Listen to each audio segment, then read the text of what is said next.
Well, thank you, Billy, and welcome everyone. I am your host today. My name is Anthony Severino. Call me Tony. That's what all my friends call me. By way of introduction, I am a technologist, leader, sales leader, and I worked at Salesforce for 7 years with a team, and we delivered leadership training there to thousands of new sales managers.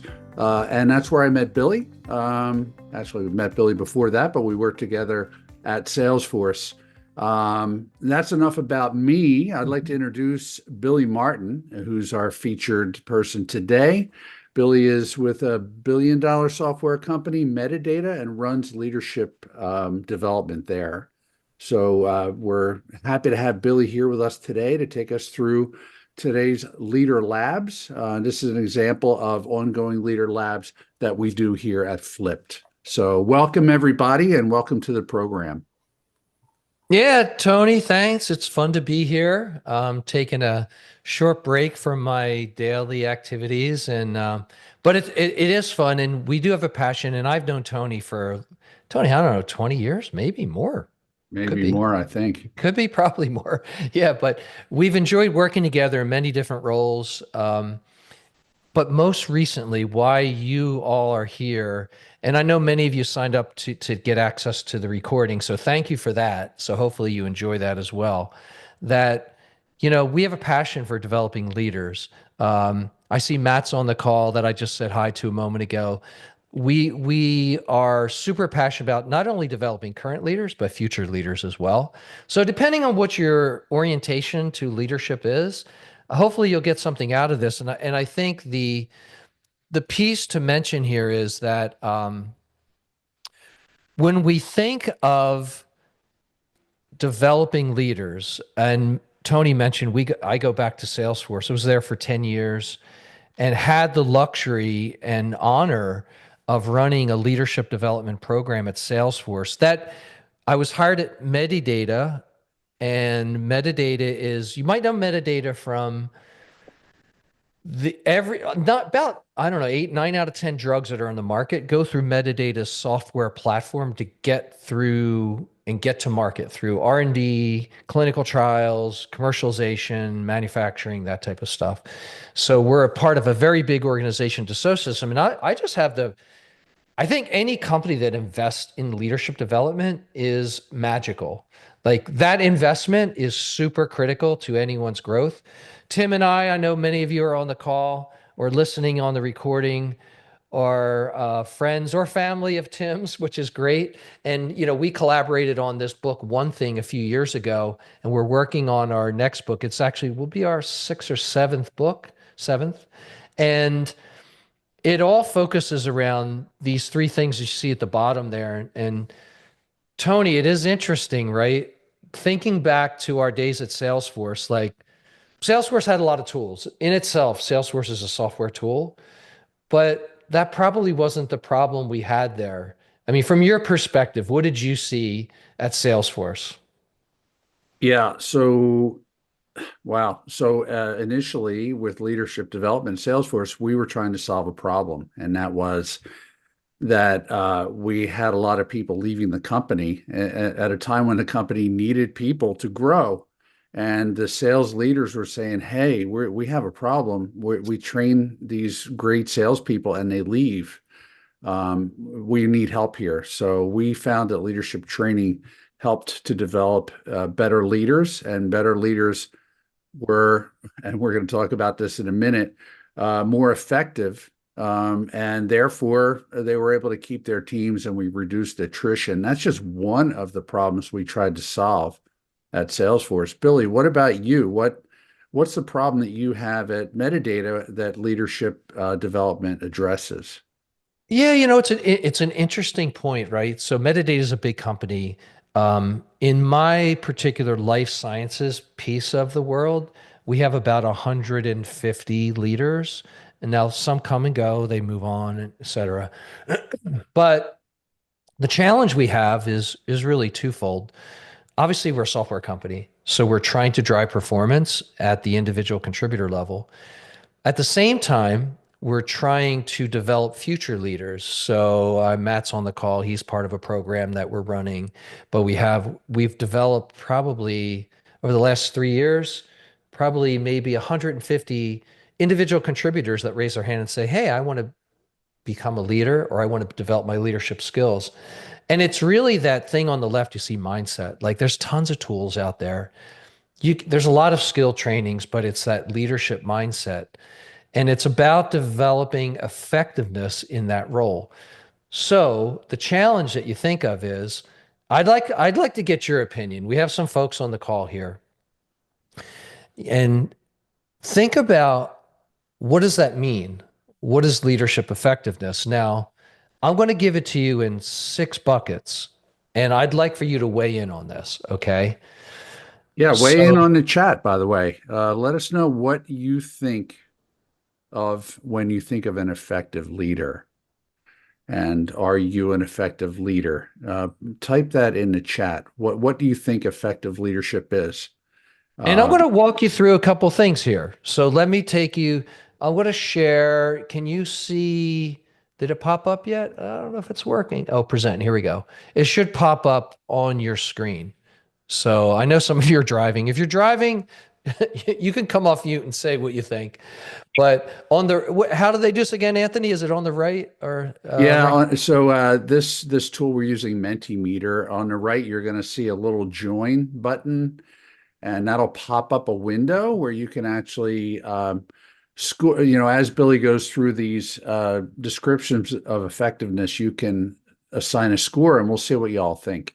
Yeah. Billy, we do have a couple of people said collaboration. Mary did, and Curie said effective at growing others. So let's pivot over to the tool. And by the way, when that window pops up, it'll use a lot of the screen space. So if you're on a small screen, after you are done scoring, you can close that panel on the right side. That's how the tool works. Take it away, Billy.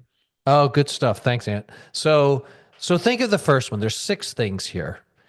One, followership. When we think of effective leaders, we think of can they get people to follow them? And that's through whether they're great coaches, they nurture that talent, they foster a safe environment, they make people feel like they belong there. That's the followership. Will an effective leader gets people to follow them?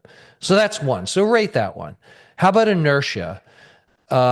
Inertia is getting people to not only follow you, but keep moving like inertia, keep moving put a little energy toward it. And that's through communication, activities, team building activities, and also getting every person's capacity to the maximum. So think of followership, inertia, and then gaining alignment, right? Can an effective leader gains alignment around all their stakeholders, getting them to align around plans, and getting them to document those results that come out of those plans? So followership, inertia, alignment, operational excellence. You got to run a business, right? So effective leaders, whatever type of business you're in, sales, marketing, operations, consulting, whatever it is, can you run the business? Can you accurately forecast what's required to deliver results in your piece of the business? So in sales, it could be sales. In marketing, it could be projects. In operations, it could be a whole different thing, right? The last two are relationships. Effective leaders build strong relationships. That's both with their internal stakeholders and their external customers. And intangibles like authenticity, trust, transparency, things like that, emotional intelligence. You've heard that. Effective leaders have those things that we call intangibles. So I'm curious what you think out of those 6 buckets. They happen to be 6 areas, and I see it starting to show up on the screen right now. Which ones are scored high? I see relationships are kind of on the high end right now. So go ahead and weigh in on those. Followership, inertia, alignment, operational excellence. And I'll show you how we look at this world, which is interesting. If you care about developing either yourself as a leader or others, if that's part of your remit in your organization, You have to think about what's your North Star? What are you driving toward? And Anthony, I know you have collaborated on this with me and Tim and others, this North Star that we have. So it's interesting to look before I move off the screen. What are you seeing there, Anthony? What's your takeaway from this? Or what do you guys see on the what does this Well, tell you? first of all, I love the way these are categorized, and I know we're going to get to a slide later because this is actually a method we have of identifying what good looks like in a leader in these buckets. And it's something that we've developed at Flipped because, companies struggle with having a competency model for leaders and what leadership looks like. So this is our model. We're going to get to it later. But when we look at the results, Billy, um, it looks like everybody on the call, we're definitely seems like our leaders are doing well with relationships and doing poorly with inertia, driving inertia on their teams, and with the intangibles like Yeah. authenticity and things that make leaders the kind of people that people want to work for. Well, it's interesting, Tony. You know this from the Salesforce days that you can take this is like a snapshot, and like we're snapshotting your opinions and your observations here from this group, small group. But if you asked hundreds or thousands of leaders, what you'll find is it can be very different in different pockets of an organization or across different organizations. Very, very different. And so I'm going to stop this. I'm going to go on to um, Yeah, Billy, let me ask you a question. Why does this matter? Why does leadership effectiveness even matter? Why are we spending any effort on this? well, there's a lot of research that points to the impact of effective leadership, right? And this is one that I really think is an important one. And this study came from Gartner. And if you think of these four things, right? Employees who report to effective leaders. So in survey, they've said, yeah, I report to effective leader. They are higher performers by a huge margin. They're more engaged. They tend to stay at the company longer. Plus, they have better physical and mental well-being. So that's like, if you think about it, that would be a good why you would want to focus on whether you're a leader in your role or you develop leaders within your organization, that building the skill of leader effectiveness is super critical, right? And I mean, Anthony, we learned that at Salesforce as well, because here's the problem. Here's the problem in many, many organizations. And you tell me if it resonates with anyone. You take someone that's a really high performer in their role, top contributor in whatever role, sales, marketing, operate, whatever. And they're so good. Let's make them a manager. Let's have them manage a team of people, Mm. right? Is that right? How often does that happen? Yeah, like all the time. Like you take your top contributors and in whatever they do, and you move them into a management role. And it's an Problem is, entirely different skill set, right? totally different skill set. And they were super effective in the role they were in prior, but now they go in and they bring that mindset, think of mindset, skill set, tool set. They bring the mindset of the individual contributor with them, and they lack the skills of leadership, and they're not armed with the right tools. So you're missing all three of those things. Now, is it possible that those individuals can develop all those things on their own? Maybe, maybe. I would debate with you that most likely they're going to fail. And right, it happened at Salesforce all the Yeah. time. Yeah. It They might happens at learn the hard Medidata. way that they are not cut out to be leaders. And look Exactly. at all the damage that they do in the process of learning that on the job. Exactly. So here's what here's what some addition, like, this is, I think it's good research, right? So we said the North Star. You weighed in, and when we think of like effective leaders, the competency, and I don't like the word competency because I think competency models are for practitioners like you and I, Anthony, but in general, like for people that are in the field, and like I'm a leader or whatever, like it's for leadership development people, but you still need that North Star. Like, what are you aiming for? But if the competencies you're trying to build are around followership, inertia, all those things we asked, alignment, excellence, they all roll up to something bigger. And they roll up to these things that we're becoming force multipliers as leaders. We actually are running a business. So we are a business leader, and we become a trusted advisor with both internal and external folks. So this, it's called a leadership stack. Why leadership stack, Anthony? Yeah, why leader? It sounds like a software stack, which it kind of like is, right? These are the skills that you need, that we think you need. They're general, so this can be really used for any kind of leader. These are the skills leaders need to be effective. Yeah. Yeah. So think about it. Like the topic today is, how do you coach problem team members? And most problem team members, I would venture to say, they could be low performers. Now, not mutually exclusive, because they could be the same, they could be exclusive, but these problems are probably similar to, you probably see them. Why? And I guess you would ask the question, why is it hard to coach people that are underperforming? Now, even if you're in a formal management role, we use the word coaching, but it could be mentoring, teaching, managing, right? We like to use the word coaching because it's a kind of an easy word to understand. But I was curious on the folks on the call, why do you think it's hard? We have a small group here. Why is it hard to coach people that are underperforming? Anybody want to volunteer? Come off mute. Mm. Tell Yeah. us. I don't find it when I was coaching underperformers. I would always like try to identify their learning skills. Like, how do they learn?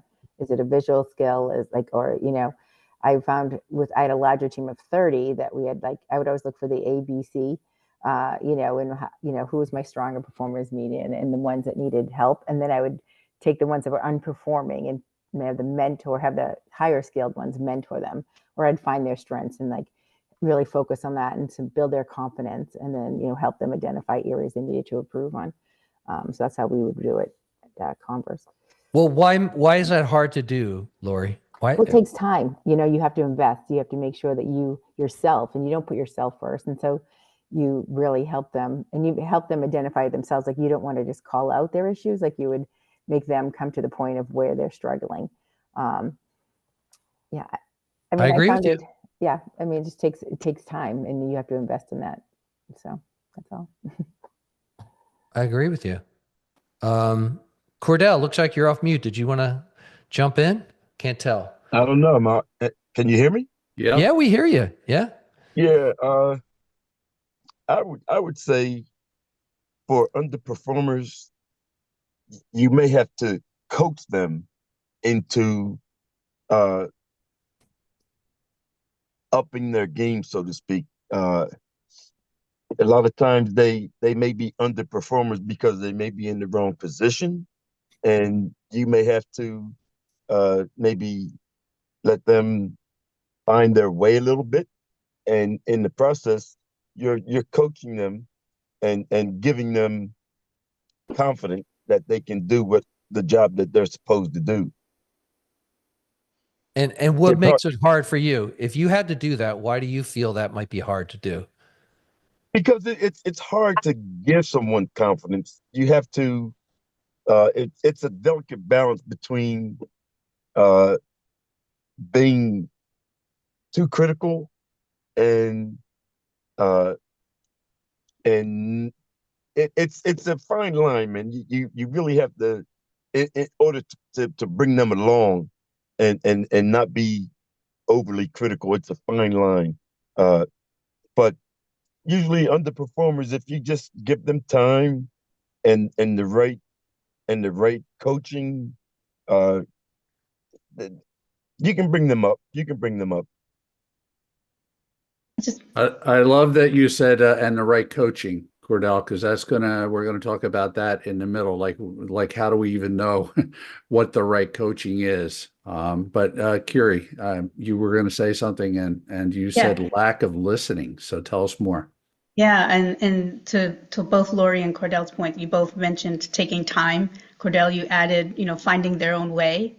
So I think listening and understanding and knowing that one size doesn't fit all, and that this particular person may have a slightly different way of learning, and so taking the time to understand what that is, what their strengths are, and if you need to tweak something a bit on how the coaching happens or the guidance happens or the mentoring happens, that's where you may be able to get some traction and move to action. I just made that up, but Sounds good, Curie. little rhyme there. I love that. Yeah, Thank but you. listening, and giving them the space to share what is it? What is the barrier? Sometimes you just don't know. It's not obvious. It's not on the surface. And that takes time and listening. Thanks, Curie. Billy, do we have some other answers? Yeah, well, I think on Matt might site? want to. Matt, did you want to weigh in? Oh, Yeah, sorry. I'll weigh in briefly just to piggyback on a couple of things I heard already. But one of the things that I've noticed in folks that I work with, and my leadership is mostly in a cross-functional setting at this point, is a lack of awareness sometimes, I think is a key thing, because the people you work with don't always understand where they're falling short. Now, in a sales capacity, there's metrics we're measured on, but some of the softer skills, whether it be, ability to organize, ability to hold people accountable, they may not know that they're even lacking skills in that area. So it's being able to tease that out and then delivering a message, whatever that might look like, in order to help coach them up. I agree with you wholeheartedly, and I would assume in your role, Matt, you probably interact with so many different people. This interdisciplinary, you probably run into some underperformers, I would think. Yeah, absolutely. Yeah, Absolutely. challenging. It is. Yeah, I see Mary has her hand up, I believe. Yes, good morning, everyone. I would say clearly communicating with the individual that they are underperforming. They might not even be aware of how challenging their performance is with the organization or other team members, and clearly identifying that with them and doing it in a respectful, professional manner. It's always about delivery, and then just setting a clear pathway. So I think just clearly communicating that they are underperforming, because they might think, well, I'm doing my best, but it's really not the best that the supervisor wants. It's really not the best for the organization, that they need to step up a little bit. Yeah, I like that one, Mary. And communication could be hard at times, right? There could be a communication gap between this person and their leader or their manager. Sure. Yeah, spot on. Well, let me show you what some of the research says. Tony, is that all right? Can I show the Yeah, research? please. Yeah. So this is a Gartner survey. It's a couple years old, but I think it's pretty accurate, right? They ask, why is it so hard? And look at all the reasons. You can read them. I won't read them all to you, but I think the one at the bottom that they say is probably one of the top reasons that leaders, now think about this. Let me plant the seed with everyone that's thinking in a leadership role. What if leaders are not sure if it's actually underperformance? Think about that for a second. What does that mean? The way I interpret it and the way the research interprets it is that, is it really that the person is underperforming, or is it possible or probable that the leader is not extracting the performance out of the individual? Is it because of the person underperforming, or is it because the leader, from their leadership skills, is not getting the talent out of that individual? I mean, you can see all the other reasons why it's hard to coach underperformers. They don't have time. You mentioned that. You don't want to hurt someone's feelings. Mary was talking about communication. And a lot of times in a lot of companies, you can't fire people because they're underperforming. Because A, you might not get another rehire, or laws in your country are difficult. Hey, So Billy, yeah. you know, something in that statement, not sure if it's actually underperformance. How many have worked for a leader that was non-specific with their feedback and maybe was leading by with their emotions, right? Like said things like, "Well, I don't think you're working hard enough." Well, what does that even mean? Like, how do I know? I thought I was working hard. What you think I'm not working hard? What does that mean? So, Billy, sometimes like if they don't have objective ways to measure or look at performance, how do they even know what underperformance is? Well, good point. I think, well, here's some more data from Gartner. The question is to the group, throw it out there. You can throw it in the chat window or you can yell it out. Doesn't matter. Small group here. What percent of leaders do you think can accurately understand the reasons behind an employee's weaknesses? What do you think this came from research study. What do you think the percentage of leaders that can accurately understand the reasons behind an employee's weaknesses? What do you think? Throw it in the chat window or yell it out. What do you guys think? I see Lori saying 30%. What Hmm. else? Matt, 30%. 30? Deb, what do you think? Gary, 50. Yeah. Wait, you're on mute, Deb. Sorry. Mary's 20. I was thinking the same thing. 3 out of every 10 leader probably knows. Low. So everybody's going low. Well, this is a smart group, Tone. Yeah. So it is. It's less than 40%. I mean, it sounds like a lot, but it's really not a lot. 4 out of 10 people, right, can only understand why an employee has weaknesses. And Anthony, I think it went to your point earlier, like they guide from emotions, non-specific when it comes to feedback, things like that, right? So look, here's the beauty of all this. While we're probably like poking at the problem here, sticking our finger in the wound a little bit, the good news is we actually have, if you think of coaching low performers, we actually have a tool set and a process. So think of it as a process, especially coaching. Coaching is a process that can be taught. It's a skill that can be learned. It's a skill that can be practiced. And coaching low performers is just a different type of coaching skill. Has a little bit different nuance to it. But again, for those of you that care about leadership development, it is a process that you can teach others. If it's a process, that means it can be scaled and it can be repeated across everyone in a business. And that's what we do at Metadata. I'll share with you the tools that we use in our company with our leaders, and we call it ACT, A-C-T, and the A stands for assess. So the very first thing that I teach and scale with our leaders in a company, and I have 148 of them or so across the globe, that we think about when you have an underperforming person on your team, the very first thing is we assess them. And I'll show you the tool that we use, and happy to give it to you as well. We'll shoot you a link to it, drop us a note if you really want the tool. But the concept, you don't need the tool to think of the mindset here, is that in assessing, we're going to assess first, and then we'll confirm root cause. So there's this assessment, and then confirming of the root cause of what is really causing these behaviors. Notice the assessment has the word behavior in it, because that's what it's about, right? Behaviors are upstream to the problem, which is downstream. Downstream is whatever it is, I'm missing, underperforming at some type of metric that I'm getting measured on. That's downstream.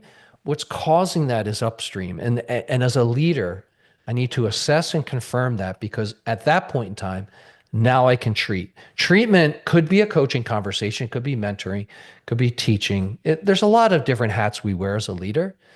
But this ACT process or method is something that you can, if you get leaders, or if you're a leader yourself, think about when I'm having someone's underperforming, this is how we do it. Does that make sense to everyone? Yeah?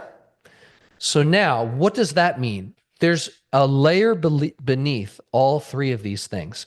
And I'll share with you the tool. So think of this as a process or like a mindset. Our mindset is we have to assess, confirm, and treat.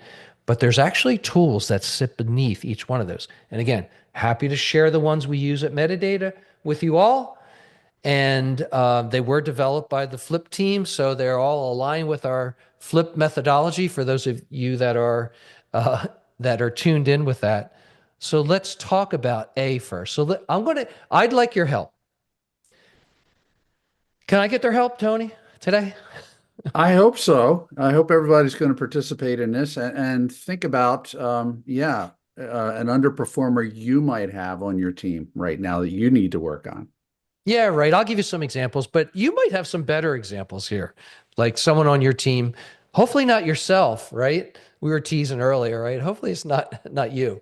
But I have a person we'll call Avery just for and I'm going to ask you to assess this person. And I'm going to share with you some observations that I've made about Avery, but I'd like your opinion on these, okay?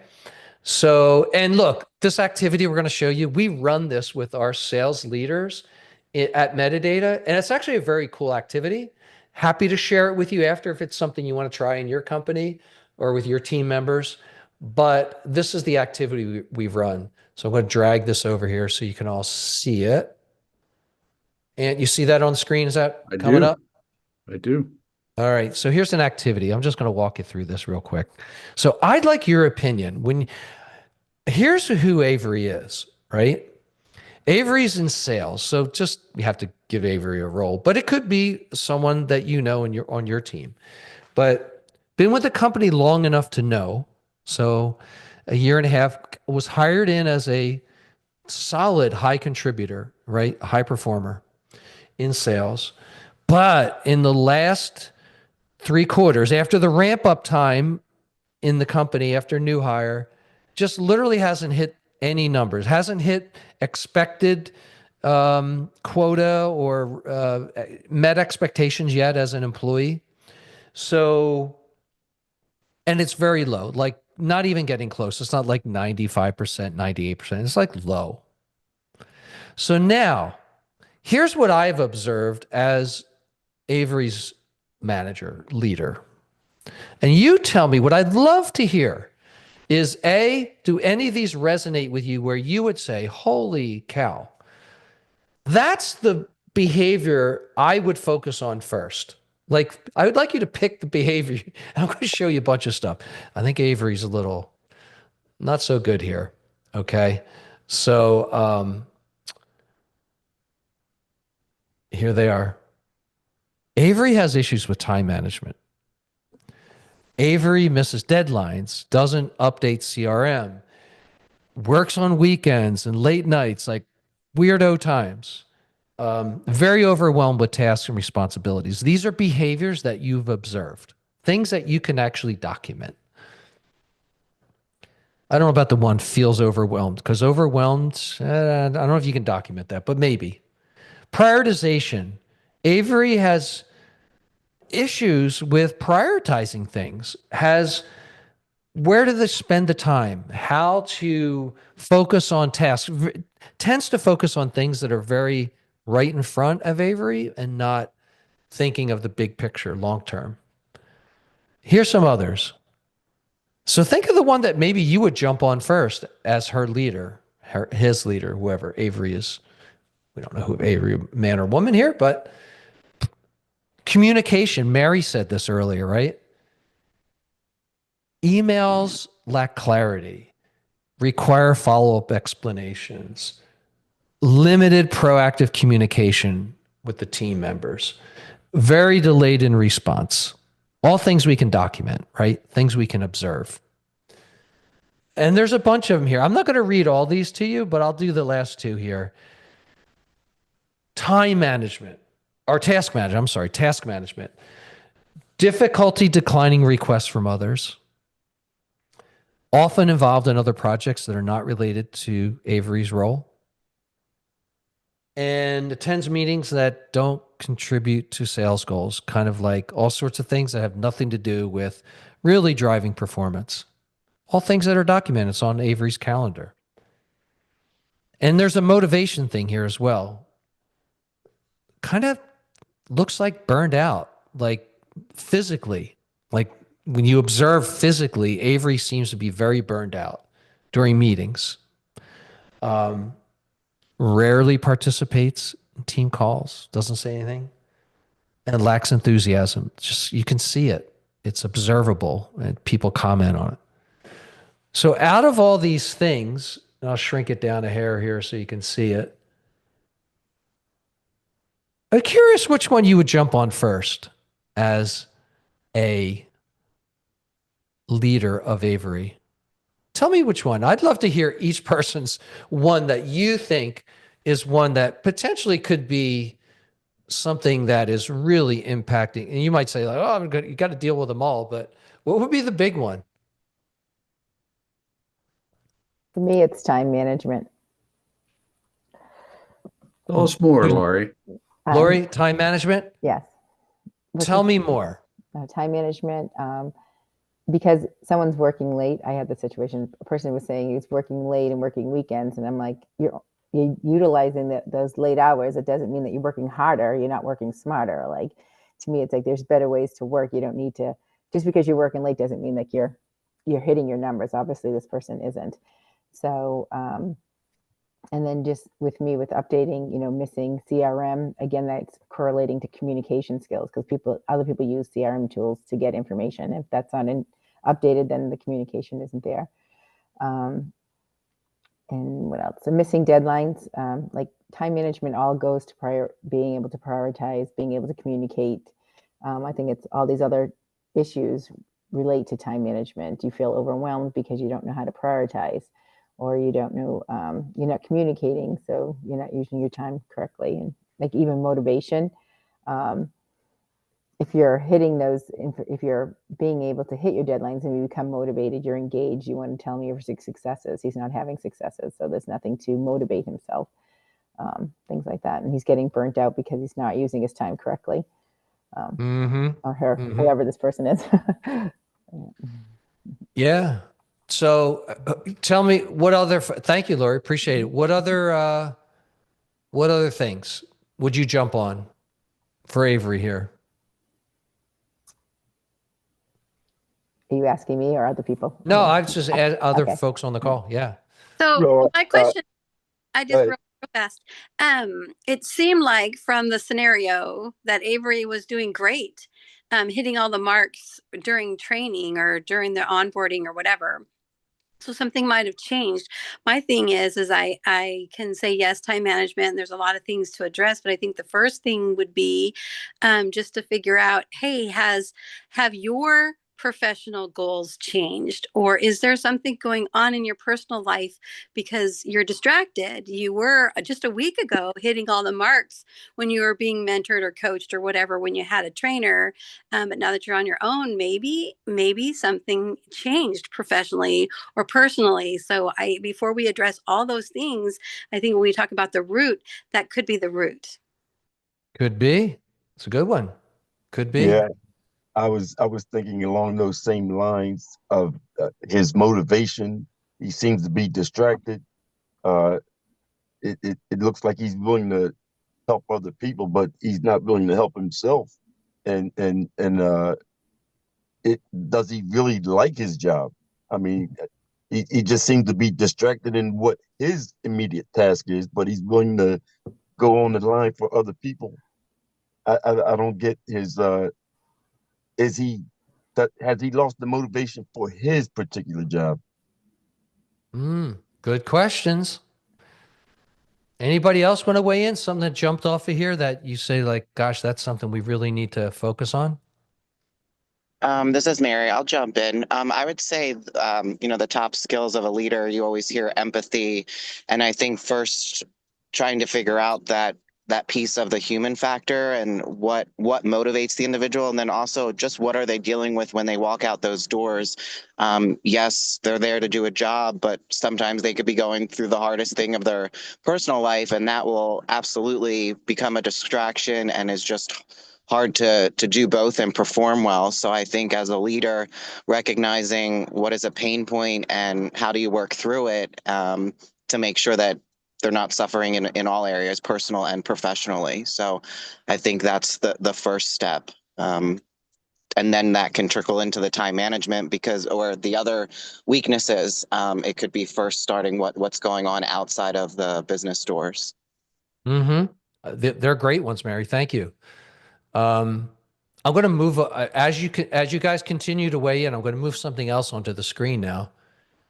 Everything I was taking notes while you guys were saying that stuff. So we said ACT. There's a layer below the assessment part. Now you didn't have a tool. I gave you some behaviors that were observed. You didn't have a tool, but there is a tool where, as a leader, you can start to document. Because part of being a leader is you have to document behavior that's good and bad. I shouldn't say bad. Behavior that leads to high performance and behaviors that maybe don't lead to high performance. The tool that we use at Metadata across many of our teams is this particular one here. It's our behavioral analysis worksheet. So think of this, you're a leader. We're all leading Avery here. We're all managing Avery. So I could have a copy of this for Avery and I keep it. And what I say is I've observed certain things. Now, you all mentioned time management, communication skills. These are the behaviors that we've observed.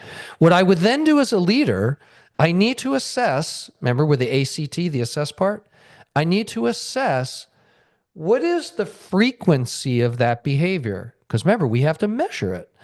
Did it happen once? Did she work late one weekend? Okay, well, then I'd score that as a 1, but maybe that's not even an issue we'd bring up. But if she's working all weekends and it's a severe deviation from what normal people do in her role, like we don't want you to work weekends, right? We don't want you to work late. That's not good for you as a individual contributor. Your performance will suffer. I'm going to rate that consistency or frequency as high and the severity as high. And that places it into my grid here of things in the red that I need to focus on. It gets me to think of it as a leader in the way of what is the behavior? Communication. Mary mentioned that. And someone said updating CRM. I think Lori, right? So is that like occasionally and it's not very egregious? Well, maybe that behavior is not one that I would just dive into and focus on right away. I think you get the idea that it's almost like a lab test for your blood. I'm going to run the blood through some filters and I'm going to get some data back. And the data is, hey, what are the behaviors that I observed that we think are contributing to low performance? These are things look, I observed a lot of things over the year as Avery's leader, but I got to start to think about, I want to try to find the ones that are consistently or frequently being observed and are very far away from what is standard in this role. These two metrics are super critical when we assess as a leader. I'll pause. Does that make sense for everyone? Yeah, Billy, I had a question. When we led in HR, we had to deal with HR for underperformings and doing, performance reviews and things like that. Or we always had to have factual evidence. We couldn't have like a general statement in this sense. Like we had to have exactly dated, when it happened, the occurrence, how many times it occurred. If we had feedback from another department or another person, so we would have to document. So I would create, like, every start of the new year, I would have all the employees, their names, and I would just have a running tally, good, bad, or indifferent. So if we needed to do a performance review, we would have the actual situation or the date or the time that it actually happened, because we couldn't go in with just saying, oh, time management, and this is it. They wanted, like, Commerce required, HR required exactly, a history of a document, time like that. So I didn't know if you had something like that in your toolbox. Well, so I would say yes and no, meaning like all companies are different. But here's, again, I'm going to give you my personal view and how we do things in our company at Metadata, is that the skill we teach our leaders is that you better not be documenting poor behavior or low performance if you haven't documented good performance. Yeah. Right? Like, documentation is part of your role as a leader, because that's an effective leader documents. And I'll show you a slide here in a minute of the tools we use. And this might be helpful for you, Lori, and happy to share this with anyone on this call or listening to the recording later. Just reach out to us. Like, if this intrigues you, reach out, and happy to share what we do. But if you think of behaviors, and I know this because my daughter is a behavioral analyst, and she challenges me on this all the time. What Tony was saying earlier, you can't be fluffy when it comes a behavior. It goes through what's called the dead man's test, or the dead person's test, which is, if a dead person can do it, it's not a behavior. So like anything like emotion, you could say, well, that rock on the ground feels good. Well, you can't measure that, right? So behaviors have to be either one of the, count it, like I can count it, like 7 times you were late to our meetings, right? Or quantify it. You were late 3 times and more than 10 minutes late, like there's a quantity associated with it. So when we think of when we think of leaders and we start documenting, we need to think about like being able to measure the behavior. And that's what this tool is all about. Documenting the behavior and putting some quality or quantity metrics around that behavior. And it's the tool that you need to start using if you have poor performers, but it leads to something else, and you are all talking about it. So think of the ACT, assess, then confirm root cause. Well, this is just the assessment tool. There's another tab here that if I was with Avery, I would want to know, what is it? And I think you've all said this already. You were talking about motivation and skills and things like that. It's either Hill, Wills, or skills. It boils down, most things boil down to one of these 3 things. Like, either there's a hill in front of that person, an obstacle. Someone said it, I don't care, it was Mary. Someone was saying could it be something in the external world that's interfering with their performance in the company? Could be their child is sick, their car broke down, whatever, right? There's some obstacle. Or is it will, like something internal to you, like I'm not intrinsically motivated to do this? Or is it literally a skill deficit? Is it possible that Avery went through onboarding, and while did well in onboarding, the expectations were low? Now that Avery's in the real sales world, the expectations are high. Is that possible, that the skill deficit is there? So arming, what I do at Metadata is we arm our leaders with these questions, because leadership and it's all about asking the right questions. So we would say, okay, once we've identified the behaviors, you can share with Avery. I would say, if I was Avery's manager, I would sit down and share with Avery, and I would clean these up. These would be real behaviors. And this is my opinion, Avery, the consistency and frequency of these behaviors that I've observed, and the deviation from what I expected from you, Avery. Do you agree with those, or you disagree? If we agree and you're willing to change behavior, and I'll help you change, I'm your leader, I'm here to help you, I'll coach you. I'll mentor you. I'll teach you whatever it is that I need to do to help you. I will do. But I want to find out what, before I can treat you and coach you, the T part of ACT, ACT, I need to confirm and dig a little deeper as a leader. What is the root cause? And these are questions, powerful questions to ask Avery. Pick any of them. Hey, Avery, is this position you're in, this role of sales, properly scoped and relevant to you, right? Is everything I've put forth on the table, the objectives that I'm asking you to meet, clear to you? Okay, right? Do you know what to prioritize based on your role and the expectations that I have?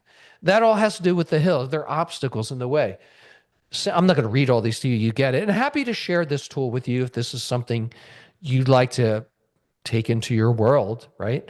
But between the analysis and the root cause, you have two tools. Now you can now treat Avery. We all could treat it. How would we do that? Well, I'm happy to be a little partial to the flipped approach, and I'll show you that. So we've assessed, right? We've done this, we A, C, and now we need to treat. So the beauty with leadership is that same thing. And if coaching is the treatment of choice, which it could be, if there's a skill deficit, coaching might not be the treatment of choice. It might be mentoring or teaching. Might have to put the teacher hat on. But if it is like they have the skill and typically there's some either motivational factors or there's a hill in the way, some other obstacles that maybe you can help. Unless, Anthony, have you ever heard this one before? The leader is the obstacle themselves. The manager is the person that's getting in the way. Have you ever heard that? I have. And how could you know if you were the one getting in the way? Well, you wouldn't know if you didn't ask a lot of questions. That's for sure. If you weren't curious to know, and if you didn't ask your team members, I know Matt on the call just went through this. You have to ask people, what do you think of my leadership skills and capabilities? Am I a good leader? If there was one thing I could do differently to make you more successful in your role, what would that be? Right? You got to be curious.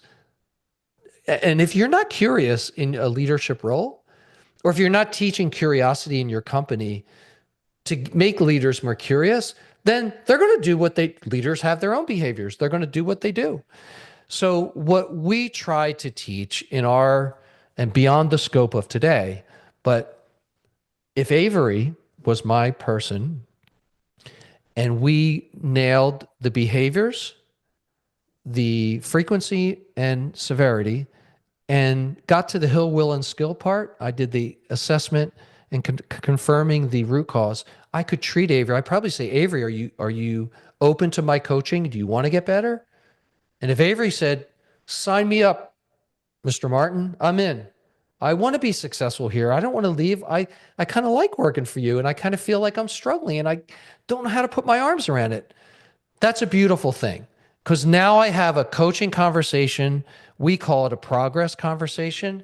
And in that conversation, I would do certain things with Avery. I would just help her focus on mutual performance goals. I would help Avery. I would listen through probing questions to get to that hill, will, and skill part. So I would understand where maybe Avery's getting stuck.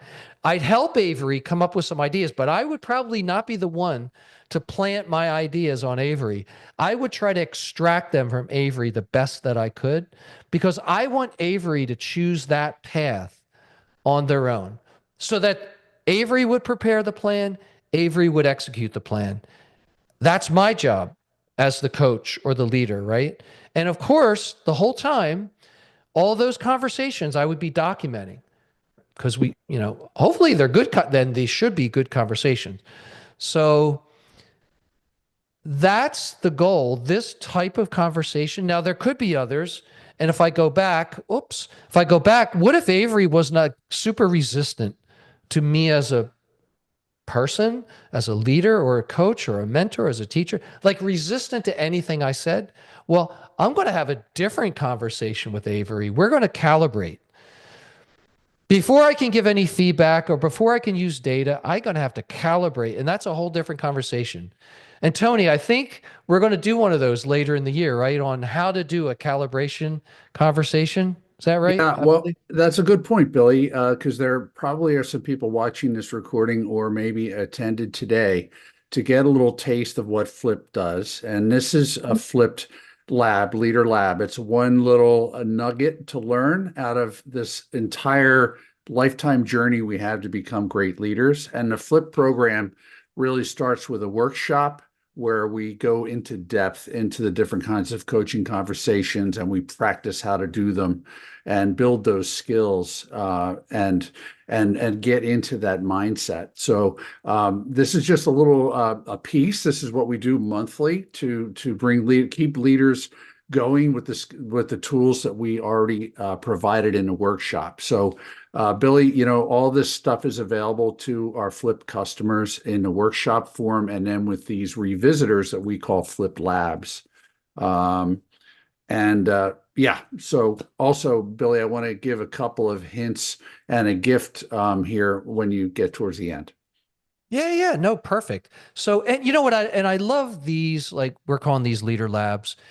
They're kind of like you get smart people together and you talk about topics like this, how to coach and lead underperformers and difficult, colleagues. Like you come up with lots of ideas, and we love sharing these tools. And, just please reach out to us if you, because these are the tools that I, as a practitioner, use at my company, Metadata, and developed by Flipped and with our colleagues at Flipped. But it's so cool to be able to have a framework. So think about this. If you're trying to develop leaders in a company, whether they're existing leaders, executives, emerging leaders, you got to have a framework. You got to have a North Star, and you have to have something that you can literally scale and repeat with every leader that comes into the business. And that's why we really love this.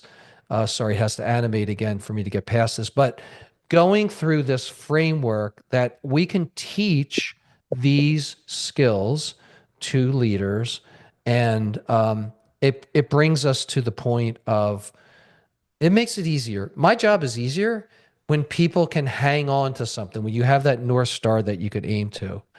So just curious, I always like to ask, what what did you take away from this? Like this was a kind of as Tony was saying, it's kind of a sample. Any key takeaways here? What did you learn? Mm. Cordell, you were going to say something. Nothing? Go.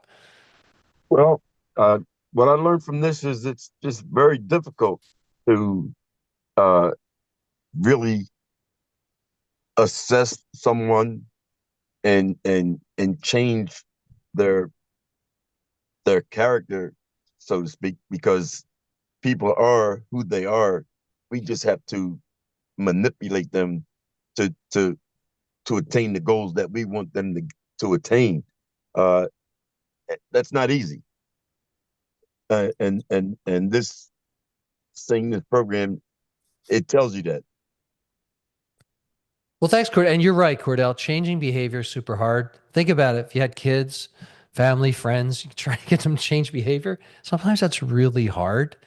But at the end of the day, that's the name of the game here. Thanks, Cordell. Anybody else want to weigh in?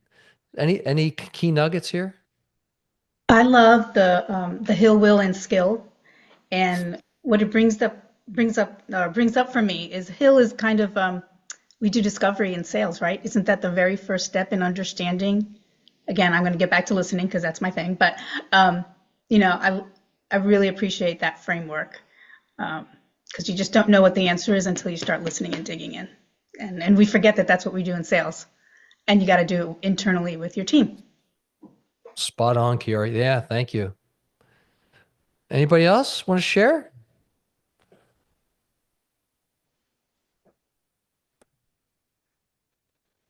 Well, Hey, Billy, as we wrap up here, I'd like to just give the group a couple of nuggets of call them gifts or some best practices that might help them based on what I heard some people comment on today, and then we can wrap up. Does that sound okay? I love it. Yeah. Yeah. So I think, again, this is one small part of becoming a great leader and becoming an effective leader. We talked about leader effectiveness today, and nothing, you've probably all witnessed this. Have you ever worked for a leader who was unclear with expectations? So you're doing a lot of work and then you have to throw it all out and start over because you weren't meeting their expectations because you didn't know what the expectations were. I see this is a common problem. So I think that setting expectations and being clear about it is a behavior that effective leaders have. And I worked with a leader.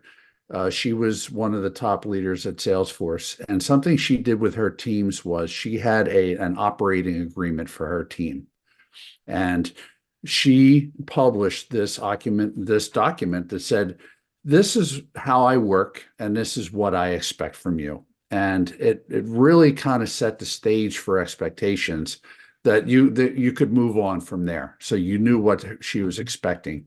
I've also, with my teams, done a team operating agreement where together we collaborate and we all documented the things that will help us to work more effectively with each other. Showing up on time for meetings or whatever. You'd be surprised, all these ideas come from within your team, and then you put this document together. It can really set the expectations for the whole team very well. That's number one. Number two, somebody asked Laurie about documenting.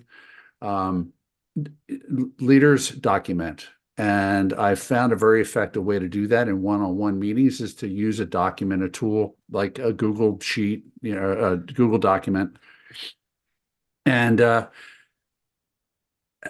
document your one-on-ones all in one document. So like put the most recent meeting at the top. And then so you have this whole history that pushes down as you have meetings.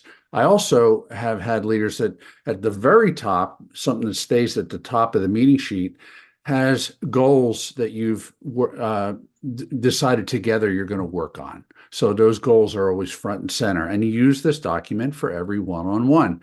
Put a link to the document in your meeting calendar so that people can go in there and start putting talking points in ahead of the meeting. This way, you can have, we have another thing at Flipped that we call discussing, like it's a terminology of doing a checkup or feedback. You can use these questions: what's going well? Where are you getting stuck? What would you do differently? And you can use that as a structure for your feedback in your one-on-ones. And you have this documented. So if you ever had to take it to HR, you have a record of it. More importantly, it's a record of the commitments that you make together with the person that you're coaching. So that's the other gift that I have. And Billy, unless anybody has any questions for us, I think we can move to the last slide. We can. And yeah, does anybody have any questions? Let me ask. All right, awesome. So that was a Flip Lab. We have another Flip Lab coming up again on February 21st. And this one is why many bosses suck. It's kind of a provocative title there to get your interest. But some leaders are not very good, and they're the ones. We're trying to overcome that by becoming better leaders. And one other thing I'll just mention, like in our program, we have a whole measurement and surveying methodology so that if a leader isn't so aware of how they're perceived and they aren't aware that they suck, we can work with a company and send out this survey to the leader's team, and then we get this data back. And we package this data up, we analyze it, and we compare it with other leaders within the cohort or within our entire database. And we can have a coaching conversation armed with this data with a leader and say, hey, you might not be leading the way you think you do. Here's what others are saying about you. It's called a reputation survey, a reputation analysis, actually. So, Billy, with that, anything you wanted to say that I didn't cover? No, and I think what's cool about a lot of these, all this stuff is based on research. This is not our opinions, not what we think. Hey, I'd like to consider us leadership scientists. We'd like to look at what's going on in there and help people, help companies, including Metadata and others, change the mindset, bring new skills to the table, and then, of course, lots of cool tools. And I love this next Leader Lab because it's going to be kind of a little bit behind the scenes of the what do they say, the sausage maker, the data that's in the survey that's been run for 10 years plus on why do you think, what are some of the behaviors that would make people say my boss sucks? So anyway, that's it. So, hey, for those of you listening on the recording, join us next time. And it was fun seeing you all live. So reach out and say hi if you want any of these tools. Just let us know, okay? Thanks, Billy. Let's give Billy a hand.